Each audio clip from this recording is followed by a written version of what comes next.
1절부터 11절까지 제가 봉독해 드리겠습니다.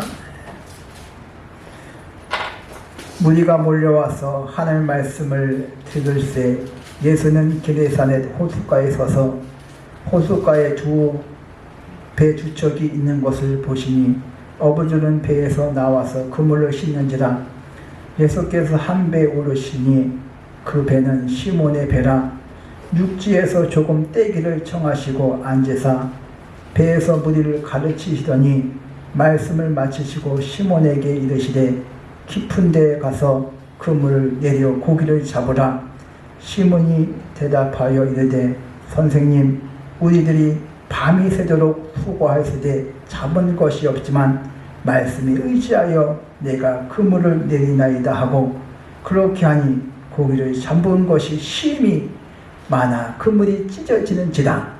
이에 다른 배에 있는 동무들에게 손짓하여 와서 도와달라 하니 그들이 와서 두 배의 채움에 잠기게 되었더라.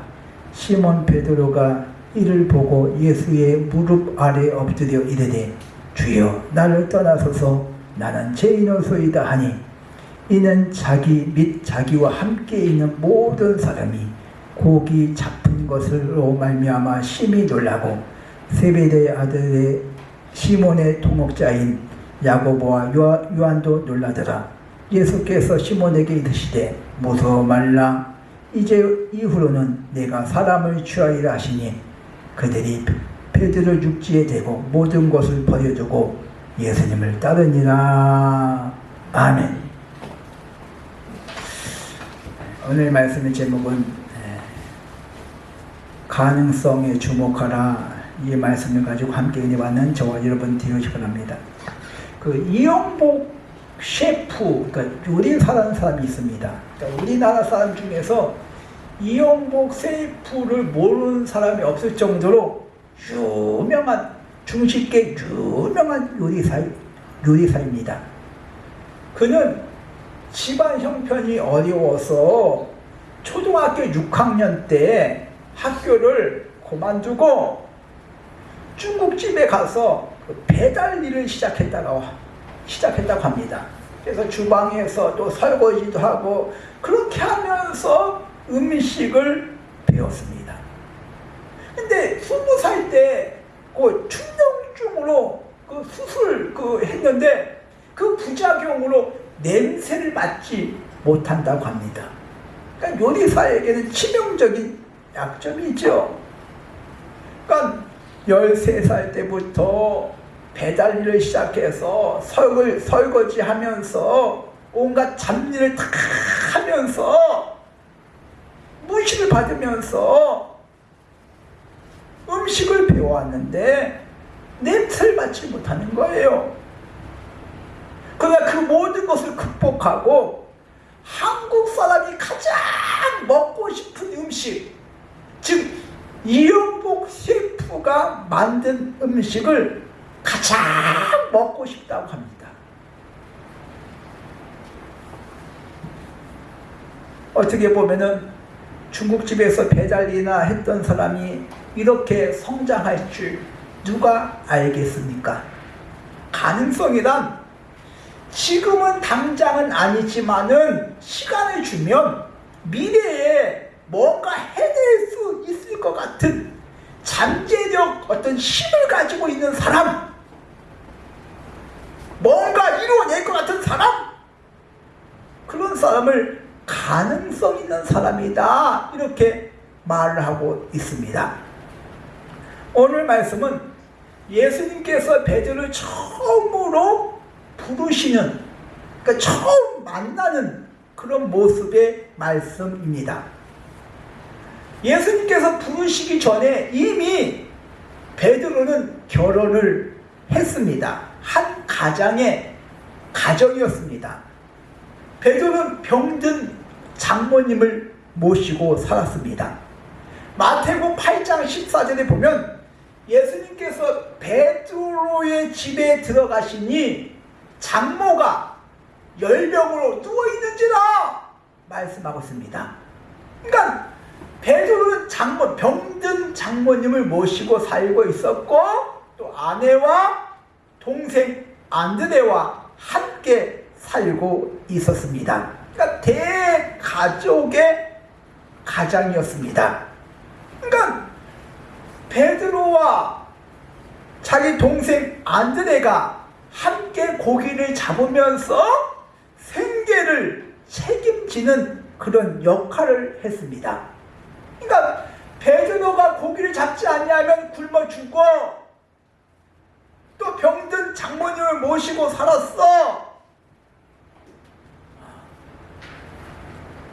오늘 말씀은 예수님께서 베드로가 갈릴리 호숫가에서 고기를 잡으시는 그 현장을 찾아오셨습니다. 오늘 1절에 보면 게네사렛, 다른 말로 갈릴리 호숫가라 이렇게 말하고 있습니다. 고기를 잡는 베드로를 찾아오셨습니다. 갈릴리 호수는 휴양지가 아니야. 먹기 살기 위하여 땀을 흘리고 생계를 책임지기 위해서 베드로가 일을 하는 현장이었습니다. 예수님께서는 갈릴리 호숫가에 찾아오셔서 땀을 흘리면서 일을 하는 그 예수님께서 베드로를 찾아오셨습니다. 5장 2절에 보면 예수님께서 갈릴리 호숫가에 오실 때 1절에 보면 무리들이 예수님의 말씀을 듣고자 사방에서 찾아옵니다. 그러니까 삶이 고달프고 힘들고 지친 자들이 말씀을 듣고 위로받고 힘을 얻고자 찾아왔지요. 그러니까 힘들수록 일이 안 풀릴수록 말씀을 들어야 살아날 줄 믿습니다. 5장 2절 보겠습니다.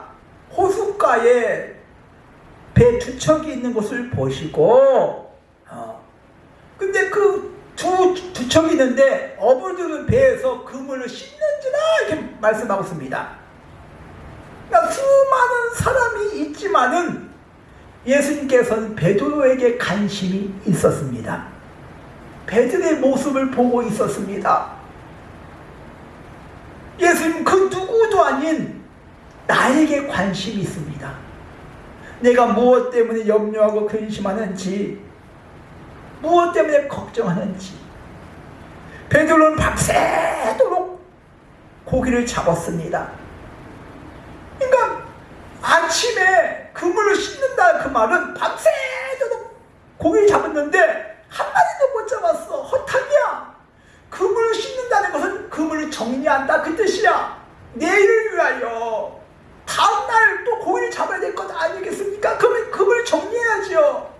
그러니까 밤새도록 고기를 잡았는데 아무것도 잡지도 못했어. 그물을 지금 씻고 있습니다. 정리하고 있었습니다. 그러니까 일을 마치고 그물을 씻고 있는 그 베드로의 심정은 어떻겠습니까? 고기를 많이 잡았으면 힘들 줄도 모를 텐데 허탕쳤으니까 얼마나 마음이 상하고 심 빠지겠습니까? 일이 힘들어도 돈을 막 벌면은 힘이 나지 않습니까?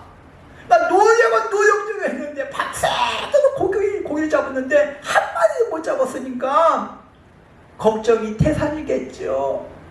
내가 고기를 잡아서 이 고기를 팔아서 먹고 살아야 되는데 큰일 났구나. 그런 걱정하지 않겠습니까? 오늘 3절에 보니까 예수님께서 베드로의 배에 오르십니다.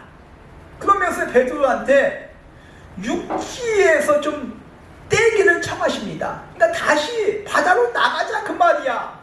그러니까 밤새도록 고기 잡았는데 한 마리도 잡지 못했어. 그물을 지금 씻고 있어. 지금 정리하고 저는 집에 갈 준비하고 있는 거야. 근데 예수님께서 베드로의 배를 오르사 배를 좀 띄워라. 바다에 나가자.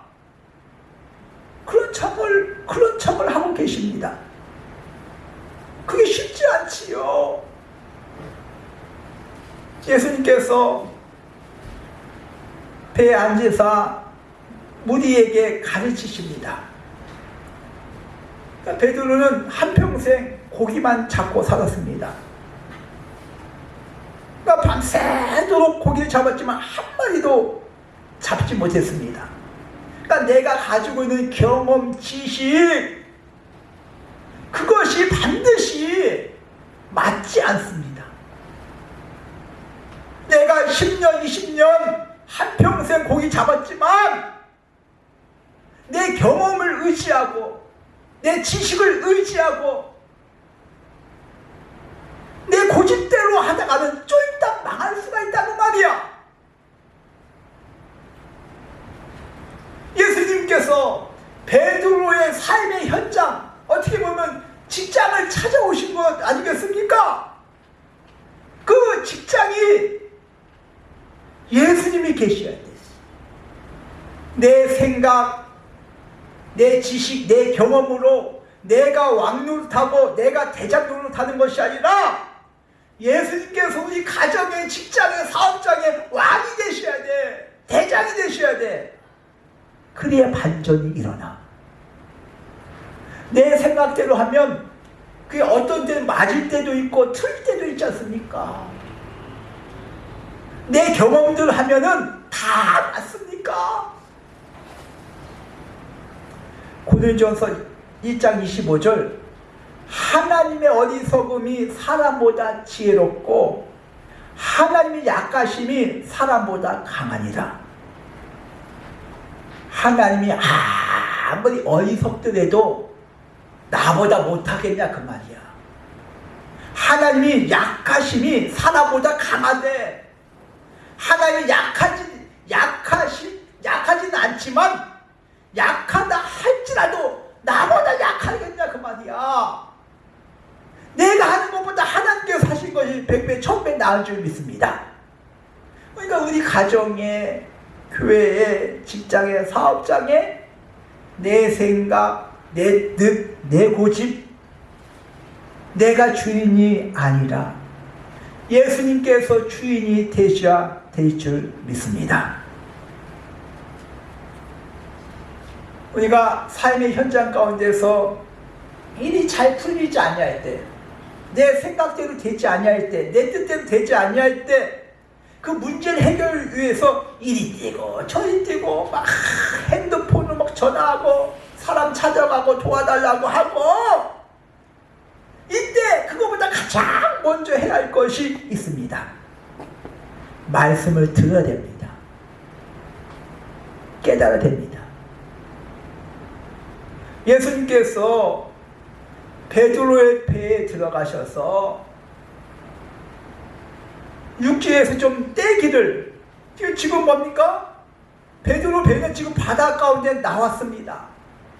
근데 예수님께서는 먼저 깊은 데로 가서 금을 내리라, 고기 잡으라 하지 않으셨어요. 말씀을 가르쳤다고 말이야. 실패한 사람에게 당장 필요한 것이 돈이고 성공입니다. 예수님께서는 베드로가 물고기를 많이 잡아 돈 많이 벌고 성공해 주는 것이 아니었습니다. 먼저 그 배에서 무리에게 말씀을 가르치죠. 말씀을 깨닫기 위함입니다. 말씀이 깨달아 생각이 바뀌고 가치관이 바뀌고 믿음이 바뀌어지는 것 아니겠습니까? 시브에서 4장 12절, 말씀은 살아있고 좌우의 날쌘 검보다 예리하여 홍과 관절과 골수와 뼈를 쪼개기까지 하여 또 마음과 생각과 뜻을 판단하시니라. 육체뿐만 아니라 마음과 생각을 변화시키고 새롭게 한다 그 뜻이야. 뭐가? 하나님 말씀이. 세상을 창조하실 때도 하나님 말씀으로 세상을 창조하셨어. 말씀 자체가 능력이야, 파워야, 힘이야. 그러니까 말씀을 들어야 믿음이 생기고, 믿음은 들음에서 난다고 말씀하고 있습니다. 말씀을 들어야 생각이 바뀌고 믿음이 바뀌고 사람이 바뀌는 것 아니겠습니까? 예수님께서는 베드로가 순종의 사람으로 변화하기 위하여 말씀을 주시고 믿음의 사람으로 바뀌기를 위하여 말씀을 들려주셨습니다. 즉 믿음의 역사는 기적을 만듭니다. 마태복음 8장 백부장의 하인을 고칠 때 예수님께서 백부장에 이르시되 네 믿음대로 될지어다. 그 누구 믿음이 아니야. 백부장의 믿음이야. 내 집에 오심을 감당치 못합니다. 내 밑에 수하가 있는데 그 수하한테 이리 가라 하면 이리 가고 저리 가라 하면 저리 가나이다. 다만 말씀만 없어서. 이게 백부장의 믿음이야. 그러니까 예수님께서 네 믿음대로 될지어다. 그 누구의 믿음도 아니야. 백부장의 믿음이 그 하인을 고친 줄 믿습니다. 마태복음 9장에 보면 두 맹인이 나오지요. 예수님께서 맹인에게 질문합니다. 내가 능히 이 일을 할 줄 믿느냐? 맹인이 대답합니다. 주여 그러하오나이다. 이때 예수님께서 이르시되 너희 믿음대로 되라. 너희 믿음대로 되라. 그 누구의 믿음도 아니야. 두 맹인 그 소경 그 믿음대로 되라. 그 눈이 떠지는 것 아니겠습니까? 즉 히브리서 11장 1절에 보면 믿음은 바라는 것들은 실상이라고 말씀하고 있습니다. 보지 못한 것들은 증거이다. 그러니까 믿음은 바라는 것. 지금은 아무것도 없어. 되어지는 것도 없어. 근데 믿음은 바라는 것, 내가 원하는 것, 나의 소망, 실상, 실제 상황이 된다 그 뜻이야. 믿음은 바라는 것들의 실상이요. 지금은 당장 없고 아무것도 없고 보이는 것도 없고 안 될 것 같지만 믿음은 바라는 것들 실상이요. 내가 원하는 것 실제로 된다, 이루어진다 그 뜻이야. 그러니까 예수님께서는 먼저 그 배에 오르사 말씀을 증거하셨습니다. 생각이 바뀌기를, 믿음이 생기기를, 뭔가 깨닫기를 원하신 것 아니겠습니까? 그러니까 예수님께서는 배에 오르셔서 육지에서 지금 바다로 나왔으니까 깊은 데로 가서 금을 내려라, 그거 먼저 말씀하시지 아니하셨지 않습니까? 먼저 말씀을 주신 줄 믿습니다. 4절 보겠습니다. 깊은 데로 가서 그물을 내려 고기를 잡으라고 말씀하고 있습니다. 근데 베드로는 평생 갈릴리 호숫가에서 고기를 잡았던 사람입니다. 그러니까 베드로의 생각, 그 상식적으로 예수님의 말씀이 맞지 않습니다. 그 갈릴리 호숫가는 밤에, 그리고 뭡니까? 낮은 지역에서 고기가 많이 잡힌다고 합니다. 그 낮에 햇빛이 쨍쨍 찌는 그 낮에 깊은 데서 고기를 잡으라 그 말은 고기 잡힐 가능성이 없다 그 말이야. 베드로의 상식과 경험, 어떤 지식으로는 그 말이 맞지가 않아, 틀려.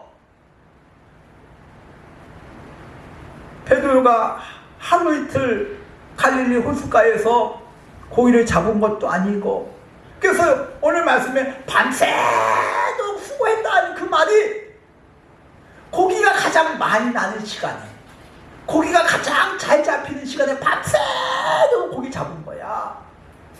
그 얕은 갈릴리 호수가 바다가 아니지 않습니까? 그 얕은 곳에 물고기가 많아. 근데 예수님께서 뭡니까? 깊은 데로 가서 그물을 내리라고 말씀하고 있습니다. 근데 베드로가 뭐라고 말씀하고 있습니까? 말씀에 의지하여. 그 말은 내 생각과 내 지식, 내 경험으로는 맞지 않지만은 순종하겠습니까? 순종하겠습니다. 그 뜻이야. 예수님은 지금 실패한 현재 모습을 본 것이 아닙니다. 예수님은 베드로 안에 감춰져 있는 가능성을 보셨습니다. 당시 베드로는 갈릴리 호숫가에서 고기나 잡던 그런 어부였습니다. 밤새도록 고기를 잡았지만은 한 마리도 못 잡았어. 지금 지치고 낙심한 이름 없는 어부였습니다. 그런 베드로한테 깊은 데서 가서 금을 내리라, 그 뜻은 베드로의 가능성을 보신 것입니다. 이 베드로가 순종하는지 순종하지 않은지 어떠한지 잠들어 있던 베드로의 믿음, 신앙 깨우기 위함이었습니다. 오늘 5절 보겠습니다. 시몬이 대답하되 선생님, 우리가 밤새도록 수고하여 잡은 것이 없지만 말씀에 의지하여 그물을 내리나이다.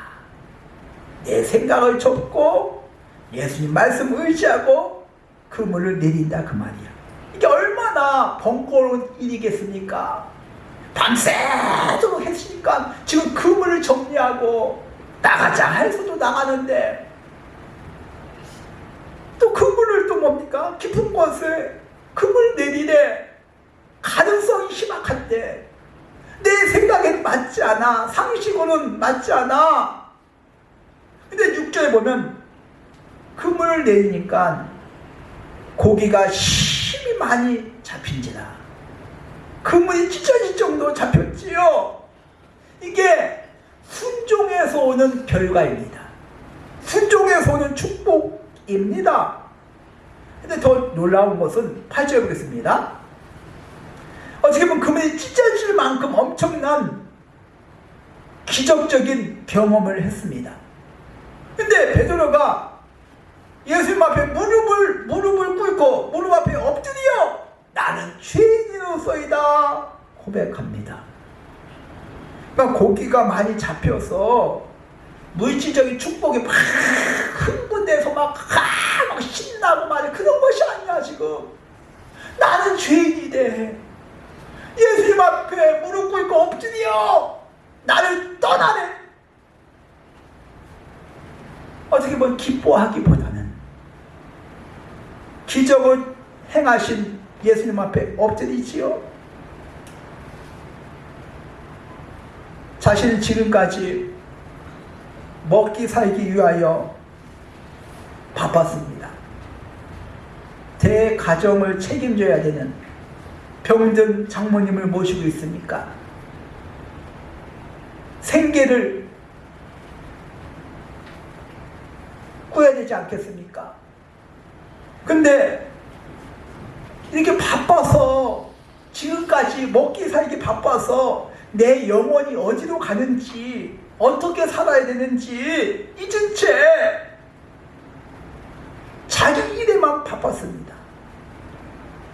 그러니까 어떻게 보면 베드로는 신앙을 멀리 했지요. 나 이 고기를 잡아서 이거 팔아서 우리 가정 먹여 살려야 돼. 이게 어떻게 보면 정당한 이유지요. 그렇게 하다 보니까 내 신앙은 점점 하나님과 멀리합니다. 내 힘으로 해결해야 돼. 내가 해야 돼. 하나님 의지하지 않습니다. 왜? 내가 해야 되니까. 누구 하나 도와줄 사람이 없으니까. 그러니까 점점 내가 해야 돼. 내가 해야 돼.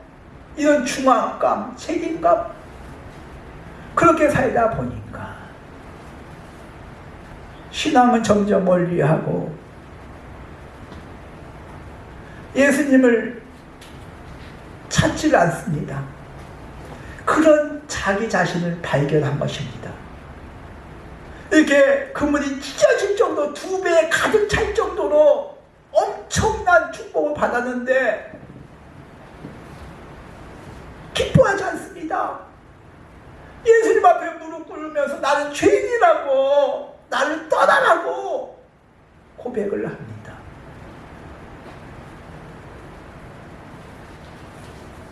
이런 베드로한테 10절 보겠습니다. 이후로는 내가 사람을 취하리라 하시니 취하리라 사람을 낚는 어부가 되리라고 말씀하고 있습니다. 베드로, 오늘 말씀해 보니까 베드로의 본명은 시몬입니다. 그 뜻은 흔들리는 갈대, 그러니까 흔들리는 갈대처럼 그는 다혈질의 사람이었습니다. 예수님을 앞으로 3번이나 부인을 하고 예수님을 모른다고 저주까지 하는 것을 아시고도 부르셨습니다. 그럼에도 부르셨습니다. 그 이후에 베드로가 십자가를 지고 교회를 반석같이 세울 든든한 반석이 될 그런 미래를 예수님께서는 보셨습니다. 지금은 당장 먹기 살기 힘들어서 막 생업에 전념하고 하나님 멀리했고 예수님을 3번이나 부인하고 저주까지 하지만은 그 이후의 모습은 교회를 든든히 세워나가는, 하루에 3,000명 4,000명 세례를 주고 교회를 세워나가는 그런 모습을 예수님께서는 보셨습니다. 로마서 5장 8절에 우리가 아직 죄인 되었을 때 그분께서는 우리를 위하여 죽으시고, 에베소 2장 2절 허물과 죄로 죽었던 나를 살리셨도다. 하나님은 우리를 향해서 죄인이다 책망하지 아니하시고 우리를 사랑하셔서 독생자를 보내주셨습니다. 우리를 하나님의 자녀로 천국 백성으로 삼아주신 줄 믿습니다. 그러니까 예수님께서 보시는 것은 지금 당장 현재 완성도를 보시는 것이 아니라 지금은 돈 버는 일에 바쁘고 내일에 바쁘고 주의 일을 멀리하지만은 예수님께서는 내가 문제 가운데 승리하고 가정을 살리고 헌신하고 복음을 증거하고 전도하고 위대한 일을 하실 줄 기대하고 있습니다. 미래를 바라보고 계신 줄 믿습니다. 주목하고 계신 줄 믿습니다. 저와 여러분이 지금 베드로가 현재는 자기 일에 빠져서 자기의 여건에 빠져서 신앙을 멀리했지만 이후에 사람을 낚는 어부가 되리라. 교회를 든든히 세워나간 것처럼 저와 여러분도 예수님께서 그런 우리의 모습을 보시길 원하실 줄 믿습니다. 그런 저와 여러분 되어지기를 주님의 이름으로 축원드립니다.